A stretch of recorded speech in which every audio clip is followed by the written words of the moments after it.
Uncle जी पानी मिलेगा, बहुत तेज प्यास लग रही है। हाँ बेटा, बेटा पानी देना। देती हूँ। Thank you. हाँ भाई, कब तक चलेगा तेरा ड्रामा? कब देगा पैसे? अरे साहब आप इधर आइए ना, बात करते हैं। क्या उधर चलिए? जब किराया देने की औकात नहीं है तो दुकान किराए पे क्यों ली मेरी? कब देगा पैसे ये बता। अरे साहब क्यों बेइज्जती कर रहे हो बच्चों के आगे? आप उधर चलिए ना, मैं आपसे सब बात करता हूँ। अरे ऐसी कौन सी बात है जो यहाँ नहीं हो पाएगी वहाँ होगी? अरे साहब आइए ना, बस 1 मिनट के लिए मेरी बात सुन लीजिए। आजा, तेरी परेशानी उधर ही सुनता हूँ। आजा आजा बुड्ढे, बता तू मेरे को क्या दिक्कत है। हाँ बोल। साहब 1 महीने का टाइम और मिल जाएगा, मैं आपके सारे पैसे लौटा दूंगा। अबे बुड्ढे, दिमाग खराब है क्या तेरा? पहले से ही 4 महीने का किराया नहीं दिया तूने, 5 महीने का किराया दे लेगा तू। और ये जगह ना फ्री की नहीं है, मेरे को भी खर्चे चलाने होते हैं अपने। यहाँ का किराया देगा तभी तो खर्चे चलेंगे। साहब आप तो जानते हैं घर में कमाने वाला मैं अकेला हूँ, और मेरी जवान बेटी भी है, उसकी मुझे शादी भी करनी है, और अभी दुकान मेरी चलती नहीं है। जैसे मेरी दुकान चलने लग जाएगी मैं आपके सारे पैसे लौटा दूंगा, बस आप कुछ समय की मोहलत और दे दीजिए। अरे मैंने पाल रखा है तुम लोगों को या ठेका ले रखा है तुम्हारा? जमीन दी है ना दुकान खोलने के लिए, तो किराया भी चाहिए मेरे को। और ऐसा है, जितना भी पैसा है ना टाइम से दे देगा तो अच्छा है तेरे लिए, वरना उस पर भी ब्याज लगा दूंगा, फिर देता रहियो पैसे। अरे मेरी शराफत का गलत फायदा उठा रहे, कुछ बोल नहीं रहा तो?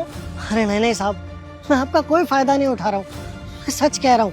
और अभी ना कहीं से बहुत बड़ी सब्जियों का ऑर्डर आने वाला है, वो ऑर्डर जैसे ही आ जाएगा और वहाँ से पैसे मिलेंगे, आपके पैसे लौटा दूंगा, आप मेरी बात का यकीन करिए। अच्छा बुड्ढे, और अगर वो ऑर्डर नहीं आया तेरे पास तो फिर कहाँ से देगा पैसे? फिर तू मेरे से और पैसे उधार मांगेगा। देख ऐसा है, ये ड्रामेबाजी करने की ना जरूरत नहीं है, पैसे हैं तो दे दे, वरना इस दुकान को खाली कर दे, मैं किसी और को किराए पे दे दूंगा। अरे नहीं साहब ऐसा मत करिए, आप मेरी बेटी की तरफ देखिए, मेरी जवान बेटी है। अगर आप ऐसे मुझे दुकान से निकाल देंगे तो मैं कहाँ जाऊंगा, और मेरी दुकान चलेगी तो मैं आपका पैसा कैसे लौटाऊंगा? अब मेरी बात समझने की कोशिश करिए। और एक यही आखिरी सहारा है मेरा कमाने का, इससे मेरा घर चलता है, और अगर ये भी चला जाएगा तो मैं आपके पैसे नहीं लौटा पाऊंगा साहब। Thank you very much. देख बुड्ढे, मेरे को ना तेरी कोई मजबूरी नहीं सुननी, मेरे को अपने 4 महीने का किराया चाहिए। अगर दे सकता है तो ठीक है, नहीं तो दुकान खाली करके जाए यहाँ से। देखो दुकान खाली कराने की कोई जरूरत नहीं है, मैं दूंगा इनके पैसे। आपकी तारीफ भाई साहब। इस चीज से आपका कोई मतलब नहीं होना चाहिए, आप बस ये बताइए कि आपके पैसे कितने हो गए। इनके 4 महीने के ना 20,000 रुपए होते हैं, दोगे आप? हाँ दे दूंगा 20,000 रुपये, आप चिंता मत कीजिए। भाई साहब एक बात बताऊं, आप भले ही इसकी मदद करने के लिए पैसे दे रहे हो, लेकिन एक बात ना मेरी याद रखना, पैसे वापस नहीं मिलने वाले, मरेंगे वो पैसे। देखिए भाई साहब, मुझे ना ज्ञान देने की कोशिश मत कीजिए, मुझे पैसे चाहिए भी नहीं। कोई इंसान अगर किसी से ना मदद मांगता है ना तो उस इंसान की मजबूरी होती है, और सामने वाले के अंदर ना थोड़े से पेशेंस होने चाहिए और सामने वाले की मजबूरी समझनी चाहिए। तो इनकी दुकान बंद करने के लिए कह रही हो? अरे दुकान बंद कर लेंगे तो वो जो 2 वक्त की रोटी खा रहे कैसे खाएंगे ये? अरे मजबूरी समझनी चाहिए। छोड़ो, तुम्हारे को क्या समझाऊं मैं। तुम ये बताओ, 4 महीने का तुम्हारे 20,000 बनते हैं ना, मैं देता हूँ तुम्हारे को 20,000 रुपये। मदद करने के लिए ज़रूरी नहीं है कि सामने वाले को जानना ही हो। देखिए ना, अभी थोड़ी देर पहले मुझे प्यास लगी थी, मैंने आपसे मदद मांगी, आपने मुझे पानी पिला दिया। आप मुझे जानते थे? नहीं जानते थे ना, आप कर सकते थे मदद, तो मेरी मदद की आपने।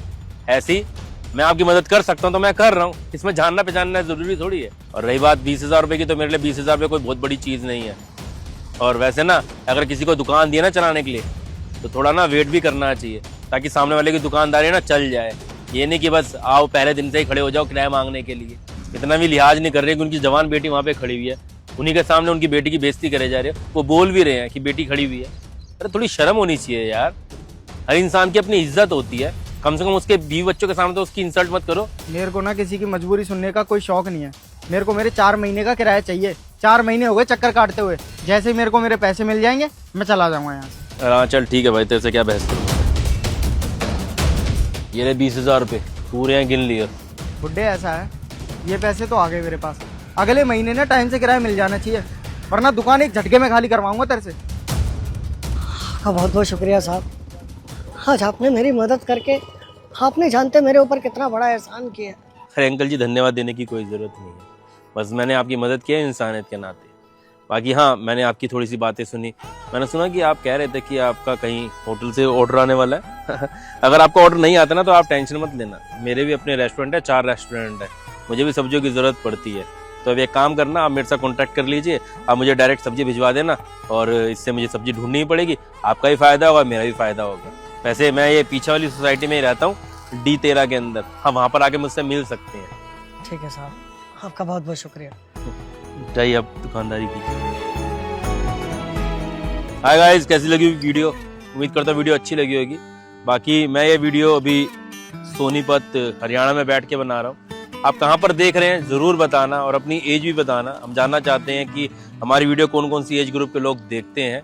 बाकी वीडियो का मैसेज अच्छा लगा तो शेयर ज़रूर करना, क्योंकि आपकी शेयरिंग हमारे लिए बहुत महत्वपूर्ण है। जब ज़्यादा से ज़्यादा लोग देखते हैं तो हमारा मन करता है ज़्यादा से ज़्यादा ऐसी वीडियोस बनाने का। मिलते हैं अगली वीडियो में। Bye bye, take care.